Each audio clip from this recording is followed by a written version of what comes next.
पापा, क्या आप जानते हैं हमारे शहर में 300 एकड़ जमीन का एक बड़ा कॉम्प्लेक्स है। यहाँ थोक बाजार, उद्योग को बढ़ावा देने के लिए सुविधा संस्था और कई अन्य साधन उपलब्ध है। नहीं बेटे, मैं नहीं जानता। बटाला पठानकोट रोड पर रूइप है, जो ग्लोबल इंस्टीट्यूट के सामने है। यह थोक व्यापारी के लिए प्रगतिशील जगह है। हमें इस क्लस्टर में एक थोक दुकान खरीदनी चाहिए।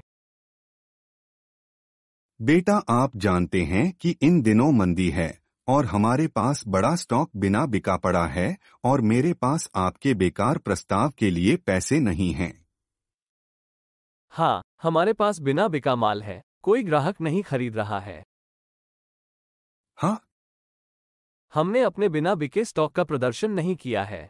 हम हर रोज खरीदारी करते हैं और जो भी ग्राहक मांगते हैं उसे बेचते हैं। हम अतिरिक्त मात्रा में माल खरीदते हैं, ग्राहक इसका एक हिस्सा लेते हैं और शेष माल बच जाता है।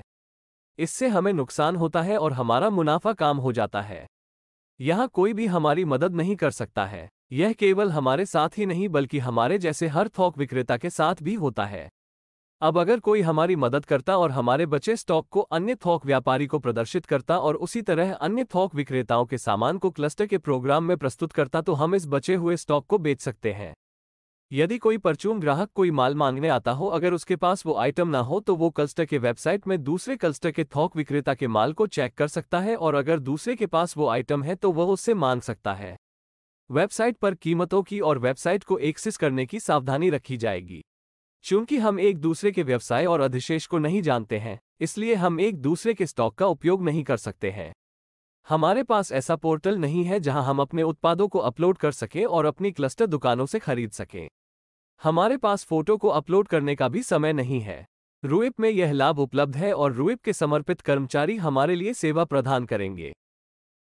जब हम एक क्लस्टर में होते हैं तो इसे जॉब वर्क के आधार पर पूरा करना आसान होता है। स्थायी कर्मचारी और उसे प्रशिक्षित करने की लागत बहुत महंगी है। रूइप अपने समर्पित कर्मचारियों के साथ ऐसी कई सेवाएं ला रहा है जिससे हमारे काम की प्रगति हो सकती है। पिताजी, यह व्यापार में हमारा भविष्य है। इसके बारे में सुना है कि गरीब लोग जो कमाते हैं वो खर्च कर लेते हैं और कोई भी हिस्सा बचाते नहीं है। मिडिलमैन अपनी कमाई का कुछ हिस्सा बैंक में जमा कर लेता है और एक स्मार्ट बिजनेसमैन व्यक्ति भविष्य में पैसा लगाता है। रूइप के प्रमोटरों ने हमारे व्यवसाय को बढ़ावा देने और दिशा देने के लिए विभिन्न सुविधाएं और इलेक्ट्रॉनिक वर्ल्ड एप्लीकेशन प्रदान करके प्रगति का आश्वासन दिया है। तो ठीक है बेटा, चलो हम भी एक दुकान खरीदे। ठीक है पिताजी, मैं रूइप में एक दुकान में अपनी रुचि दिखाता हूँ।